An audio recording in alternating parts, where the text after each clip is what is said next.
Good evening to all students.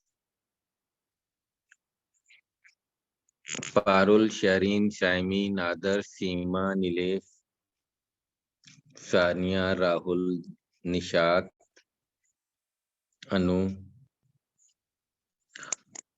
तो हम लोग बात कर रहे हैं कफ की। और अब तक आप लोगों के कॉन्सेप्ट बहुत ही ज्यादा क्लियर हो चुके होंगे कि किस तरीके से हम लोग कफ का इलाज करते हैं। ठीक है। कफ को हम लोग सबसे पहले देखते हैं कि ड्राई कफ है या प्रोडक्टिव कफ है। अगर ड्राई कफ है तो हम लोग कफ सेंटर सप्रेशन दे देते हैं, खांसी को वहीं पे दबा देते हैं। अगर प्रोडक्टिव कफ है तो हम लोग क्या करते हैं, बलगम निकालने वाली दवा दे देते हैं, एक्सपेक्टोरेंट दे देते हैं। यहां तक सब लोगों को क्लियर है। अब मजेदार बात क्या है, आप सबको लग रहा होगा कि ये क्या इलाज है। खांसी आ रही तो खांसी दबा दो, बलगम आ रहा तो बलगम और निकाल दो। तो एक्चुअली ये कोई इलाज थोड़ी है। एलोपैथिक वाले ये कैसा इलाज करते हैं? तो एकदम सही बात है, ये इलाज नहीं है। ये क्या है? ये है आपका सिम्टोमेटिक ट्रीटमेंट। अगर ड्राई कफ आ रहा तो आपने खांसी दबा दी, बलगम वाला कफ आ रहा तो आपने एक्सपेक्टोरेंट दे दिए, बलगम और निकाल दिया। लेकिन ये सिम्टोमेटिक ट्रीटमेंट की बात कर रहे हैं। अगर हमें वास्तव में इलाज करना है तो हमें कफ की इटियोलॉजी देखनी होगी, हमें कारण देखना होगा और हमें उस कारण का इलाज करना पड़ेगा। जैसे अब आप देखो, जैसे कोई एक दो बीमारियां बताओ जिसमें कफ आने लगता हो। कोई एक दो डायग्नोसिस, कोई बीमारी ऐसी बताइए जिसमें कफ आने लगता हो। वेरी गुड, बहुत बढ़िया। न्यूमोनिया और ट्यूबरक्लोसिस। पहले इन दो की बात कर लेते हैं। बहुत बढ़िया। अब ट्यूबरक्लोसिस है, तो ट्यूबरक्लोसिस में अगर कफ आ रहा है, अगर खांसी आ रही है, तो अगर हम उसमें कफ सप्रेशन देंगे, ठीक है, तो उससे कभी भी खांसी ठीक नहीं होगी। क्योंकि जब तक वो दवा खाएगा तब तक उसका कफ क्या रहेगा, सप्रेस रहेगा। जैसे ही कफ सिरप बंद करेगा फिर से उसको खांसी हो जाएगी। तो एक्चुअली ट्यूबरक्लोसिस में आपको क्या करना पड़ेगा, ट्यूबरक्लोसिस का ट्रीटमेंट करना पड़ेगा। हाँ, मरीज को आराम देने के लिए हम लोग कफ सेंटर सप्रेसेंट या एक्सपेक्टोरेंट यूज कर सकते हैं। इसी तरीके से निमोनिया, निमोनिया ज्यादातर या तो बैक्टीरियल होगी या वायरल होगी या फंगल होगी। तो निमोनिया में अगर कफ आ रहा है तो आपको कफ सिरप का कोई खास रोल नहीं होगा, मेनली आपको एंटीबैक्टीरियल देना होगा, एंटीबायोटिक देनी होगी। ठीक है। तो ये आप लोग बाद में मेडिसिन में पढ़ोगे, है ना। लेरिंजाइटिस, फेरिंजाइटिस, साइनोसाइटिस, यूआरटीआई, एलआरटीआई, है ना। तो अभी लेकिन हम लोग यहाँ पे कुछ जो आपकी किताब में दिया हुआ है केडी त्रिपाठी में, तो थोड़ा सा मैं आप लोगों को कुछ आइडिया दे देता हूँ। स्क्रीन शेयर करता हूँ, आप लोग देखो, एंजॉय करो, मस्ती करो।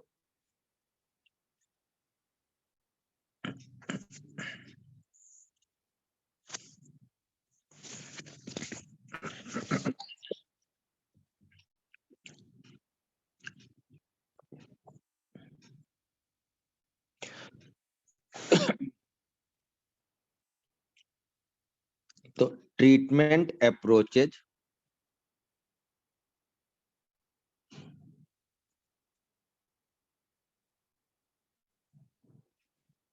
टू कफ।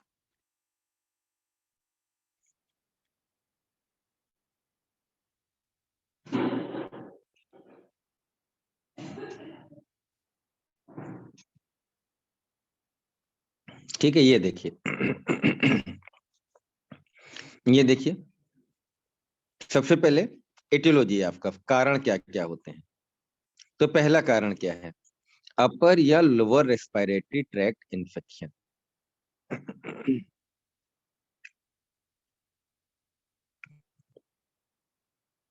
अगर हमारे रेस्पिरेटरी ट्रैक्ट में इन्फेक्शन हो गया तो हमारा कफ में मेन रोल किसका होगा? एंटीबायोटिक्स का। अगर हम एंटीबायोटिक्स नहीं देंगे तो कफ सिरप से सिर्फ सिम्टोमेटिक ट्रीटमेंट होगा। इसी तरीके से जो लोग स्मोकिंग करते हैं या उनको क्रॉनिक ब्रोंकाइटिस हो जाए या ब्रोंकेक्टेसिस हो जाए, तो आपको पता है कि स्मोकिंग आपको रोकनी पड़ेगी। Cessation of smoking, avoidance of pollutants, steam inhalational, postural drainage, है ना, ये सब बाद में आप सीखोगे। तो ब्रोंकाइटिस का जो प्रॉपर ट्रीटमेंट है वो आपको करना पड़ेगा। अगर किसी को ट्यूबरक्लोसिस हो गई है तो एंटी ट्यूबरकुलर ड्रग्स देनी पड़ेंगी। और जैसे आप में से बहुत सारे लोग लिख रहे थे एटीटी, एटीटी क्योंकि बहुत पॉपुलर वर्ड है, आप लोग याद कर लेना। एटीटी, एंटी ट्यूबरकुलर ट्रीटमेंट या थेरेपी। तो जब किसी भी पेशेंट का ट्यूबरक्लोसिस का इलाज चलता है तो हम लोग बोल देते एटीटी चल रही है, एटीटी चल रही है, short form, anti tubercular treatment चल रहा है। आपको बड़ा मजेदार बात बता दूं, और अगला टॉपिक भी वही है कि एस्थमा में भी कफ आने लगता है। एस्थमा जिसे हम लोग दमा बोलते हैं, और इसमें बहुत सारी दवाइयां हैं। ब्रोंकोडायलेटर्स यूज करते हैं, inhaled beta two agonist, corticosteroids and ipratropium, ये सारी दवाइयां हम लोग यूज करते हैं, राइट। तो एस्थमा में कफ सिरप की जगह हमें ये सब चीजें देनी पड़ती हैं। और एक आपने देखा होगा, बहुत एक सिरप बहुत पॉपुलर सिरप है, एस्थेलिन, एस्थेलिन सिरप, है ना, जिसमें हमारा ड्रग जो है कौन सी होती है? सल्बूटामॉल। तो बहुत सारे आप लोगों ने देखा होगा कि कई सारे कफ सिरप में कंबाइंड डोज में सल्बूटामॉल होती है, और एस्थेलिन सिरप यानी कि प्योर सल्बूटामॉल का अलग से भी आता है। कफ इन पल्मोनरी इस्नोफीलिया। पल्मोनरी इस्नोफीलिया में हम लोग डीईसी देते हैं, डाई एथाइल कार्बामेजीन सेट्रेट। अब ये इतना कॉमन प्रॉब्लम नहीं रह गया है, ज्यादा चर्चा की जरूरत नहीं है इस पे। इसी तरीके से अगर साइनोसाइटिस है तो साइनोसाइटिस में भी आपको एंटीबायोटिक देनी पड़ेंगी, nasal decongestant, H1 antihistaminic. Allergic rhinitis हो सकती है, सर्दी जुकाम बुखार, इसको हम लोग अलग से पढ़ेंगे कि कैसे इसमें हम लोग देते हैं।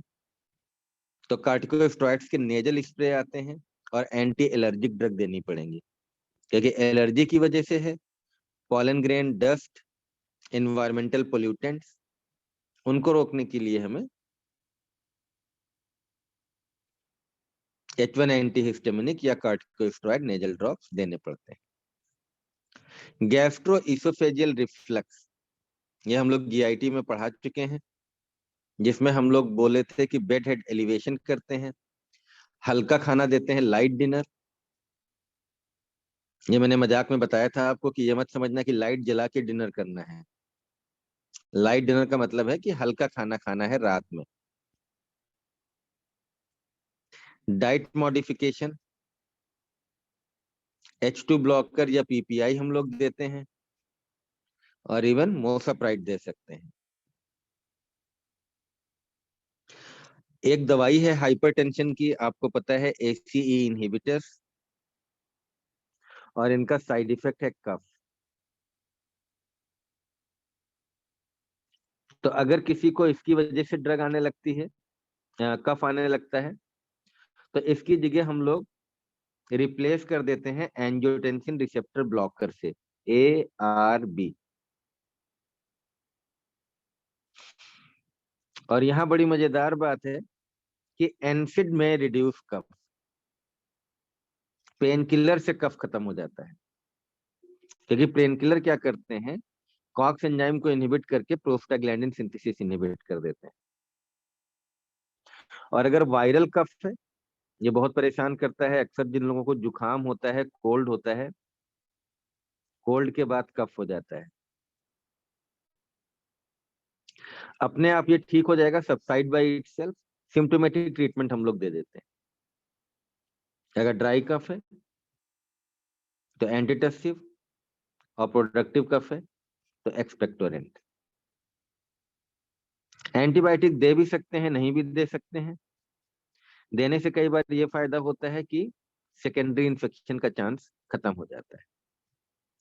एच से पोस्ट वायरल कफ में एंटीबायोटिक का कोई रोल नहीं है, क्योंकि एंटीवायरल ड्रग का तो रोल होगा, पर एंटीबायोटिक का रोल नहीं है, एंटीबैक्टीरियल का रोल नहीं।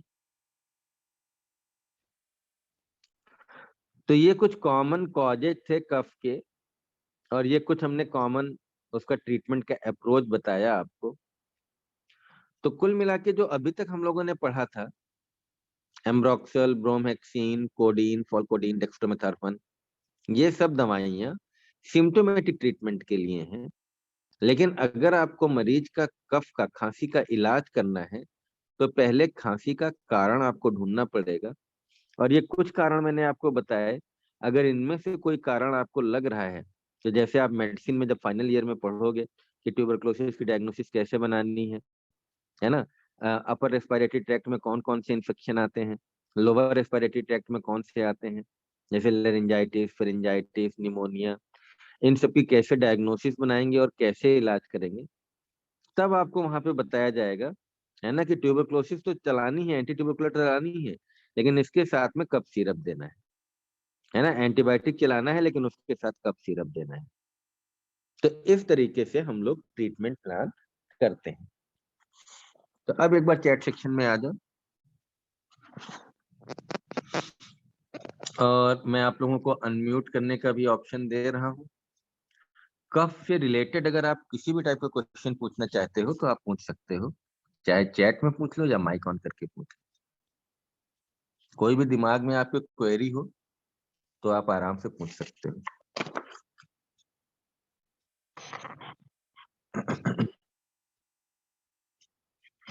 Any question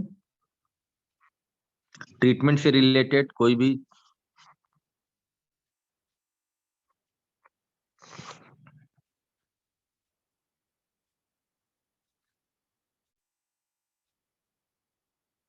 any question, yes या नो तो लिखो भाई।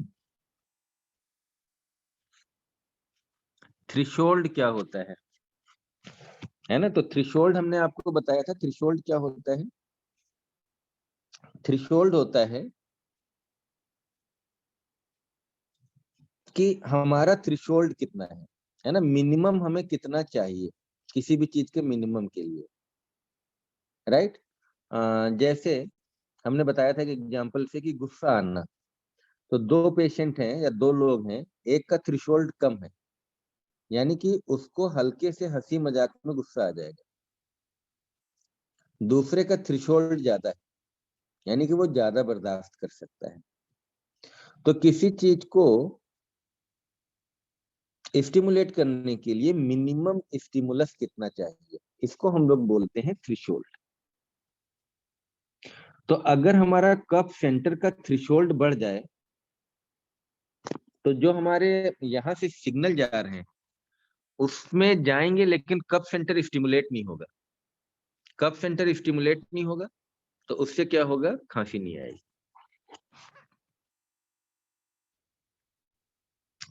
सरताज ने पूछा है पॉस्चुरल ड्रेनेज। तो पॉस्चुरल ड्रेनेज यार ये ईएनटी में आप लोगों को बताया जाएगा, ठीक है। और यहाँ पे ये मान लो कि हमें कुछ पॉस्चर ऐसे बनाने पड़ते हैं जिसकी वजह से जो भी सिक्रीशंस हैं वो बाहर निकल जाते हैं, ठीक है। तो इसको हम लोग बोलते हैं पॉस्चुरल ड्रेनेज।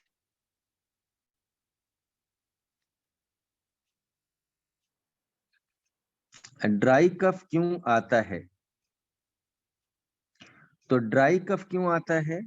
हमने बताया कि हमारी बॉडी में बहुत सारे प्रोटेक्टिव मैकेनिज्म हैं, ठीक है। तो कफ जो है हमारा एक प्रोटेक्टिव मैकेनिज्म, और हमारे रेस्पिरेटरी ट्रैक्ट में अगर कोई भी इंफेक्शन होता है, कोई भी रेस्पिरेटरी सिक्रीशंस है या कोई फॉरेन पार्टिकल्स हैं, तो उनकी वजह से कफ आने लगता है उनको बाहर निकालने के लिए। तो डिफिनीशन मैंने नहीं बताई थी, मैं लिख देता हूँ डिफिनीशन आपके लिए, राइट, उसी पीडीएफ में। तो डिफिनीशन लिख देता हूँ तो आप थोड़ा सा समझ पाओगे अच्छे से। व्हाट इज द कफ? तो कफ की डिफिनीशन में लिख देता हूँ यहाँ पे।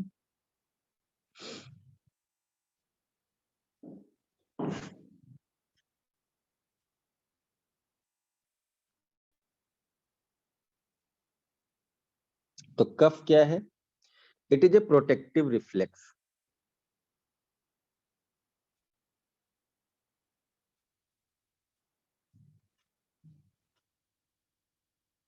ये हमारी बॉडी को प्रोटेक्ट करता है, रिफ्लेक्स।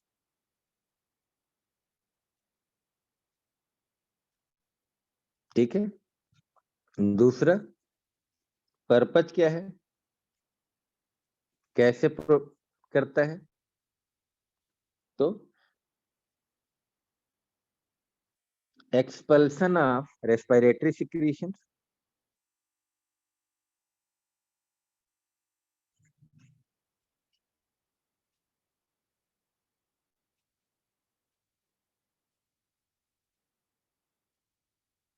and foreign particles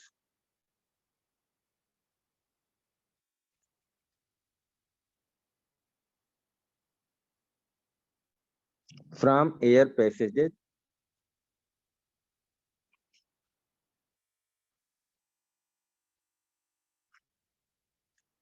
ये हमारा इसका पर्पज होता है, ठीक है।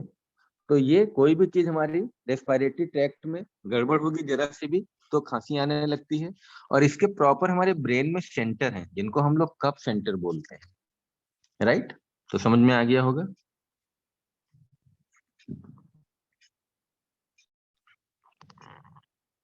कफ सिरप में अगर कोई डोज ज्यादा ले ले तो कोई प्रॉब्लम हो सकती है क्या? ये बिल्कुल कॉमन सेंस का क्वेश्चन है, राइट। किसी भी दवा की डोज अगर ज्यादा होती है तो प्रॉब्लम हो सकती है, नॉजिया, वॉमिटिंग, हेडेक, या उसके जो भी फार्माकोलॉजिकल एक्शन होते हैं वो ज्यादा बढ़ के आ सकते हैं। अब अगर आप कोडीन वाला कफ सिरप लेंगे तो आप सो जाएंगे, कॉन्स्टिपेशन हो सकता है, राइट। तो जो भी साइड इफेक्ट्स होते हैं ज्यादा डोज में लेने पे, वो साइड इफेक्ट्स हमारे ज्यादा प्रोमिनेंट हो सकते हैं।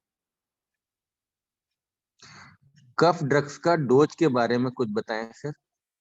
ठीक है। तो ये एक्चुअली मैं कल आप लोगों को बताऊंगा, जिसमें से बहुत सारे ब्रांड नेम और कफ सिरप आपको दिखा के, और थोड़ा छोटा मोटा आपको कि कैसे क्या क्या मरीज आएंगे तो हम क्या क्या उनको लिखेंगे, कैसे लिखेंगे, ये हम कल प्रैक्टिस करवा देंगे आपकी।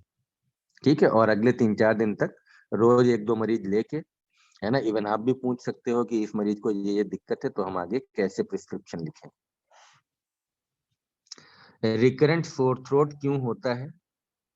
तो रिकरेंट सोर थ्रोट के बहुत सारे कारण हो सकते हैं, है ना। आप अगर गंदा पानी पी रहे हैं, गंदा खाना खा रहे हैं, एलर्जी है, इम्यूनिटी डाउन है, बार बार बैक्टीरियल इन्फेक्शन हो रहे हैं, बार बार वायरल इन्फेक्शन हो रहे हैं, या आसपास कहीं पे कोई प्रॉब्लम है, कोई बीमारी है, तो वो जब तक ठीक नहीं करेंगे तो बार बार गले में इन्फेक्शन आता रहेगा, ठीक है। तो रिकरेंट सोर थ्रोट के बहुत सारे कारण हैं।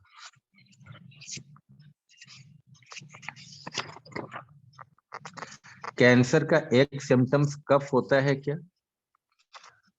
कैंसर ये डिपेंड करता है कि आपका किस पार्ट में है। कैंसर का ये जितने भी सिम्टम पॉसिबल हैं सारे सिम्टम्स हो सकते हैं, depending upon the site of cancer. अगर रेस्पिरेटरी ट्रैक्ट या लंग में है तो उसका सिम्टम कफ भी हो सकता है, राइट। तो बिल्कुल आराम से हो सकता है। Any other question?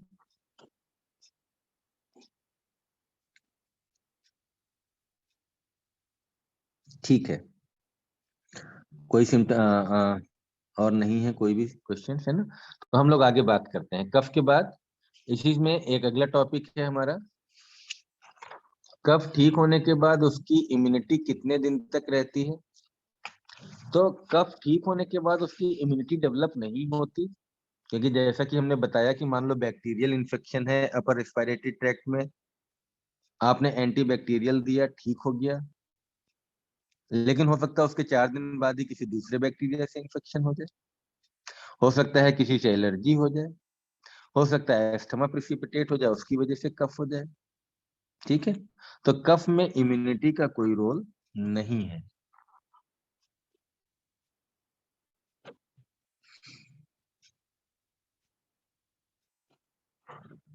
किसी को सर्दी प्लस कफ हो तो वेट कफ लेंगे कि ड्राई कफ, क्योंकि कभी कभी पेशेंट बता नहीं पाता है कि ड्राई है या नहीं। देखो, ऐसा तो हो ही नहीं सकता कि मरीज ना बता पाए। ठीक है, आप ड्राई और वेट पूछोगे तो नहीं बता पाएगा विकास। आपको सीधा एक क्वेश्चन पूछना है कि आपको सूखी खांसी आ रही है, केवल खांसी आ रही है, या खांसी के साथ बलगम या कोई चीज बाहर निकल रही है। तो मुझे नहीं लगता कि किसी मरीज को जो है कोई दिक्कत होगी इसको बताने में। आप इंग्लिश में पूछोगे या चाइनीज लैंग्वेज में पूछोगे तो कैसे बताएगा। लेकिन ये तो बता ही देगा ना कि खांसी केवल आ रही खांसी या उसके साथ कुछ निकल रहा है।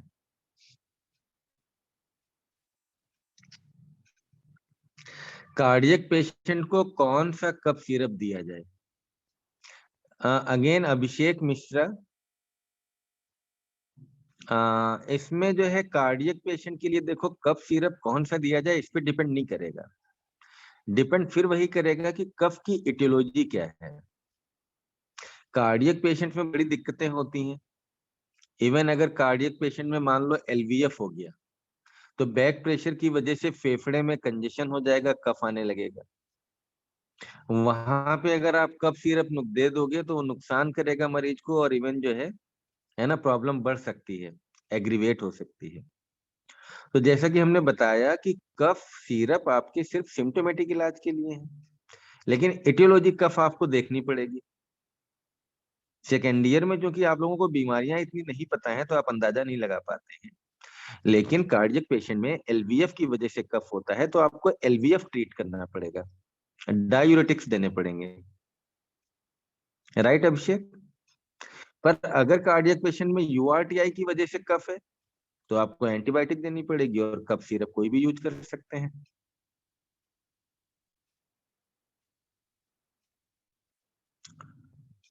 छोटे बच्चे नहीं बता पाते हैं। अरे छोटे बच्चे नहीं बता पाएंगे तो उसकी मम्मी तो बता देंगी भाई विकास। उसकी मम्मी तो बताएंगे कि हाँ सूखी खांसी आ रही है, उसके साथ कुछ निकल रहा है।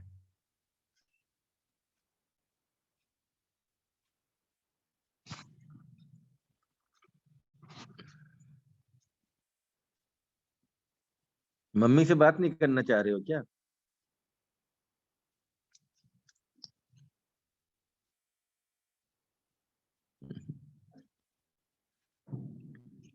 लोग तो बहाना ढूंढते हैं ना।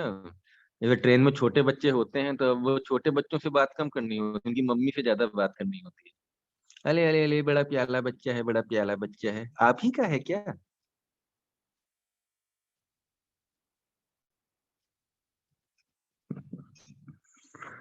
नहीं जी, पड़ोसियों का है, उठा के ले आए।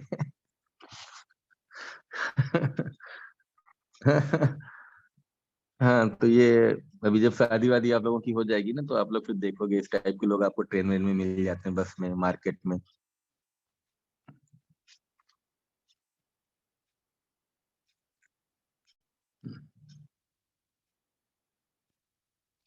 बिल्कुल। बिल्कुल, हाँ, तो फ्लर्ट करने का मौका चाहिए होता है, बात करने का मौका चाहिए होता है।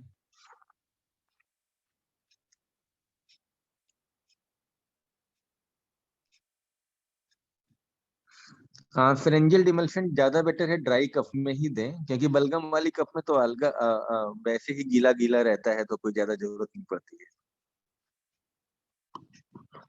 तो फेरेंजियल डिमल्शन जो है मेनली ड्राई कफ में ही फायदेमंद है। चलो अभी तो तुम लोगों ने सारा टाइम ही निकाल दिया काफी। चलो आगे बढ़े, थोड़ा सा एस्थमा में शुरू कर देता हूँ जल्दी से, उसको भी 2-3 दिन पढ़ा के खत्म कर दूं, है ना।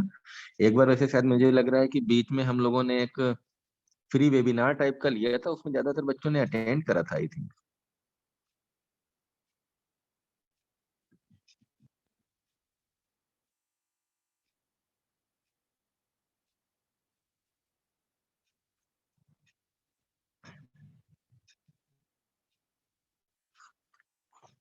भाई विकास यार, तुम अगर उल्टा सीधा बोलने की कोशिश करोगे तो खांसी आएगी ही, है ना। 14 फरवरी को लोग बोल नहीं पाते हैं, खांसने जाते हैं, बोलते कम है। ठीक है, तो अगर सीधी सीधी बात करोगे, नो बकवास, तो कभी कप नहीं आएगा। लेकिन अगर आप बोलना कुछ और चाह रहे हो, बोल कुछ और रहे हो, तो फिर ज्यादा खांसी आती है।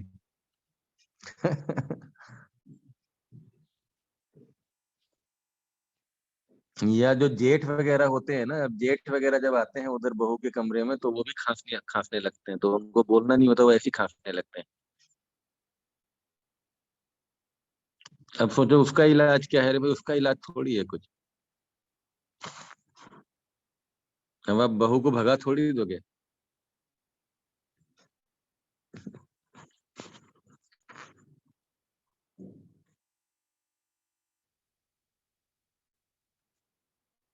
ठीक है। चलो ठीक है, चलो फिर अब हो गया, कफ का बहुत हो गया, बाकी कल हम लोग का पेशेंट देखेंगे, पेशेंट बाई पेशेंट देखेंगे जो है, पेशेंट पेशेंट बाई वेरी करेंगे, है ना। आप लोग क्वेश्चन बना लेना, अगर आपके पास कोई मरीज है या कुछ भी है, तो आप उसके सारे लक्षण या आप उसको लिख के रख लेना, है ना, और कल आप पूछ सकते हो। तो फिर हम लोग बात करेंगे कि कैसे आगे बात कर। चलो मैं थोड़ा सा अगला टॉपिक शुरू कर दूं। नया मैं बना लेता हूँ एक पीडीएफ, और हम लोग बात करेंगे अब ब्रोंकियल एस्थमा की।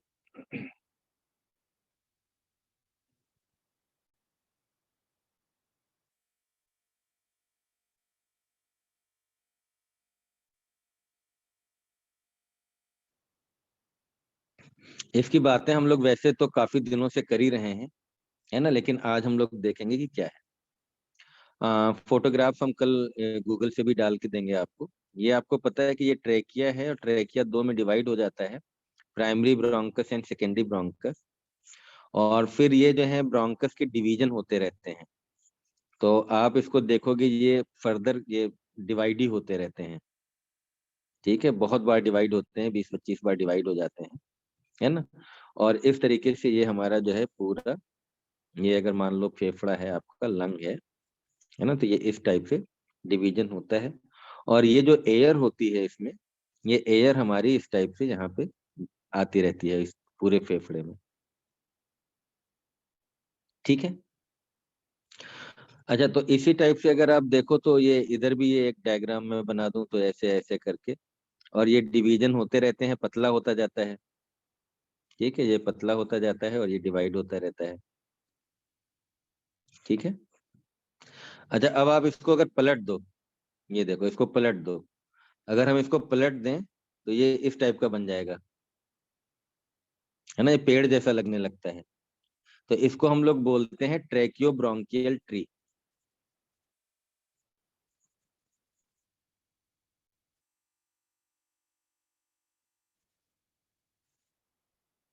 ट्रैकियो ब्रोंकियल ट्री।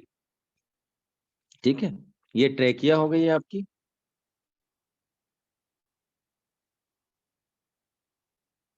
और ये आपका प्राइमरी ब्रोंकस हो गया,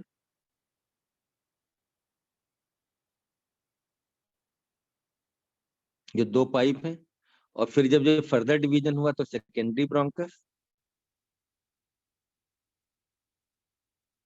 फिर टर्शरी ब्रोंकस, और ऐसे ऐसे करते फिर एल्वेलाई आ जाता है लास्ट में, राइट। एस्थमा में होता क्या है, एस्थमा में जब कोई एलर्जन आता है, तो उस एलर्जन की वजह से ये जो हमारा ट्रैकियो ब्रोंकियल ट्री है, ये जो ब्रोंकस है, राइट, एक तो क्या होता है, ये जो है सिकुड़ जाता है, सांस की नली हमारी ये सिकुड़ जाती है। ये तो पहली प्रॉब्लम हो गई। उसको हम लोग क्या बोलते हैं, ब्रोंको कॉन्स्ट्रिक्शन। तो एस्थमा में सबसे पहला क्या हुआ, कि अगर हमारा एलर्जेंस आते हैं या डस्ट आता है, तो इसकी वजह से पहला काम हमने क्या बताया, ब्रोंको कॉन्स्ट्रिक्शन।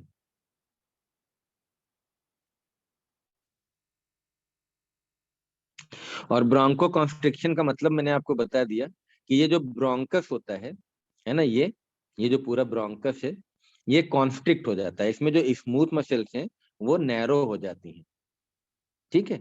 और दूसरा कि अंदर इस ब्रोंकस में जो म्यूकोसा है ना, जो म्यूकोसा है उसमें भी स्वेलिंग आ जाती है। तो ये मान लो अंदर ये है और ये मान लो म्यूकोसा है, लेकिन अब क्या हुआ कि म्यूकोसा में स्वेलिंग आ गई। अब अगर यहाँ पे ये स्वेलिंग आ गई, ये वाला एरिया जो था यहाँ पे स्वेलिंग आ गई, तो स्वेलिंग की वजह से क्या हो गया, आपका जो कैविटी है वो नैरो हो गई।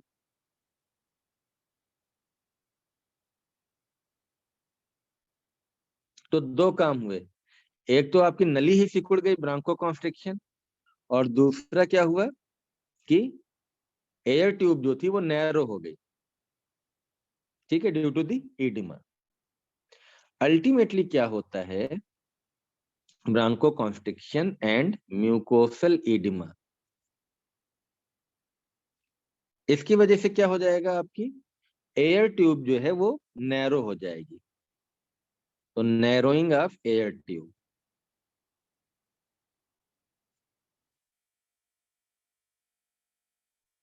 और इसकी वजह से क्या होगा, अब जब नैरोइंग ऑफ एयर ट्यूब हो जाएगा तो मरीज को ऑक्सीजन कम मिलेगी क्योंकि उतनी एयर नहीं आ पाएगी। तो उस ऑक्सीजन जब कम हो जाएगी, उसको पूरा करने के लिए वो जल्दी जल्दी सांस लेने लगेगा। इसको हम लोग बोलते हैं ब्रेथलेसनेस।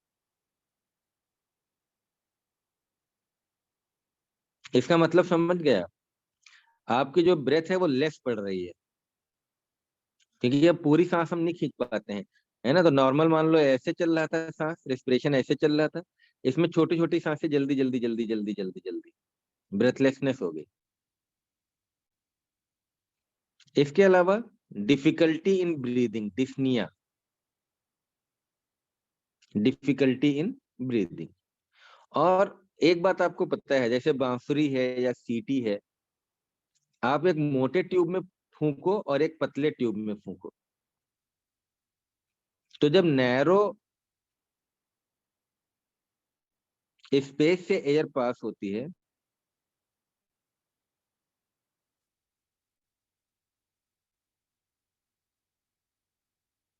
तो साउंड प्रोड्यूस होती है। और एस्थमा के केस में इसको हम लोग बोलते हैं वीज, तो वीजिंग होने लगती है।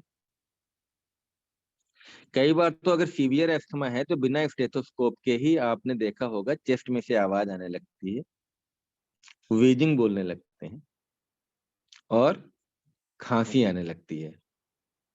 अब यहाँ पे एस्थमेटिक कफ है, तो यहाँ पे हमें ब्रोंको डायलेटर देने पड़ेंगे, अभी हम बाद में बात करेंगे। तो यहाँ तक आपको समझ में आया। तो अगर आपसे पूछें कि what is the bronchial asthma, तो ब्रोंकियल एस्थमा क्या है कि इसमें ट्रैकियोब्रोंकियल ट्री का ब्रोंको कॉन्स्ट्रिक्शन हो जाता है, जिसकी वजह से एयर ट्यूब नैरो हो जाती है, जिसकी वजह से, है ना, डिस्निया, वीजिंग, कफ, ये सब आने लगता है। और इसी को हम लोग क्या बोलते हैं, ब्रोंकियल एस्थमा। ठीक है, तो समझ में आया होगा आप लोगों को। इसके इलाज में दो इंपॉर्टेंट बातें होती हैं। पहला कि हम इस स्वेलिंग को कम कर दें, इस इन्फ्लेमेशन को कम कर दें। और दूसरा कि ये जो ब्रोंको कॉन्स्ट्रिक्शन है, हम इसको वापस डायलेट कर दें, ब्रोंको डायलेटर दे दें। सल्बूटामॉल जो मैंने बताया था वो यही काम करता है, ब्रोंको डायलेटर होता है।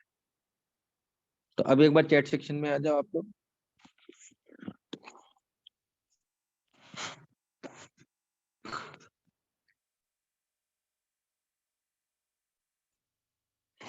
यहां तक समझ में आ गया सबको? शिफा, जाकिर, अभिषेक,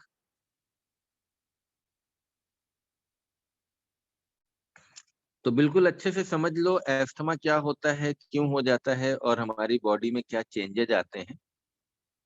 ठीक है, तो ये बहुत अच्छे से समझने की जरूरत है आप लोगों को।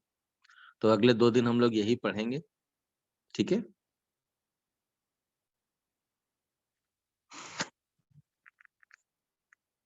सल्बूटामॉल से कफ कम हो जाता है बिल्कुल। अगर एस्थमेटिक कफ है, इवन और भी कई सारे कफ में सल्बूटामॉल फायदा करता है। और कल हम लोग देखेंगे कि कई सारे कफ सिरप में सल्बूटामॉल एज ए कॉम्बिनेशन आता है। तो कल मैं फोटोग्राफ डाउनलोड करके आपको उस पे पीडीएफ पे लगा लेंगे। तो आपको, हाँ, आप लोग एक काम करना कि ग्रुप में डाल देना। आपके घर में अगर कोई कफ सिरप रखा हो या आपने कोई देखा हो, या गूगल इमेज से भी अगर आपने कोई देखा है, जो आपने देखा हो, यूज किया हो आपने आपके घर में, तो वो आप लोग ग्रुप में डाल देना। तो मैं उन्हीं फोटोग्राफ को लेके उन्हीं कप सिरप को एक्सप्लेन कर दूंगा।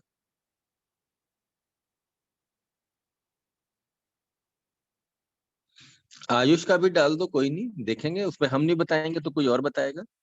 आयुष या यूनानी का है तो उसको भी देख लेंगे, आप डाल दो। तो जो भी आपने कप सिरप देखे हैं वो उसमें डाल देना। सल्बूटामॉल और लिवोसल्बूटामॉल में कोई डिफरेंस नहीं है ना। ड्रग के ये आइसोमर होते हैं, लिवो आइसोमर और डेक्स्ट्रो आइसोमर। ठीक है, तो थोड़ा सा फार्माकोकाइनेटिक में चेंज हो जाता है और लगभग लगभग सेम ड्रग्स होती हैं। लगभग लगभग एक जैसी प्रॉपर्टी होती है। थोड़ा सा कुछ फर्क हो सकता है कि कोई कम देर के लिए काम कर रही, कोई ज्यादा देर के लिए काम कर रही, कुछ थोड़े बहुत साइड इफेक्ट कम ज्यादा हो सकते हैं। मोटा मोटा ये हम लोगों के लेवल पे इतनी जरूरत नहीं होती है। ठीक है। पूरा दुकान तो नहीं डालना अभिषेक, लेकिन 4-5 जो कप सिरप सबसे ज्यादा बिकते हो या जो सबसे ज्यादा देखे हो वो डाल देना, जिनको हम एक्सप्लेन कर पाए। अदरवाइज तो फिर हम महीने भर काफी पढ़ाते रहेंगे।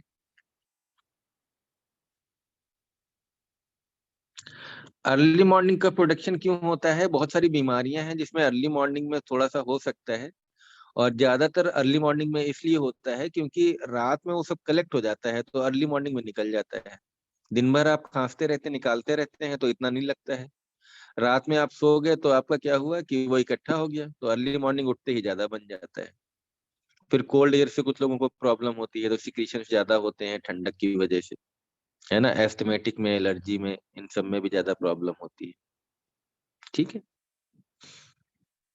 ट्यूबरक्लोसिस में अर्ली मॉर्निंग का कोई ज्यादा मतलब नहीं है ना। ट्यूबरक्लोसिस में ऐसा कुछ भी नहीं है, कभी भी हो सकता है। ठीक है, तो thank you. Thank you. Bye bye. Good night.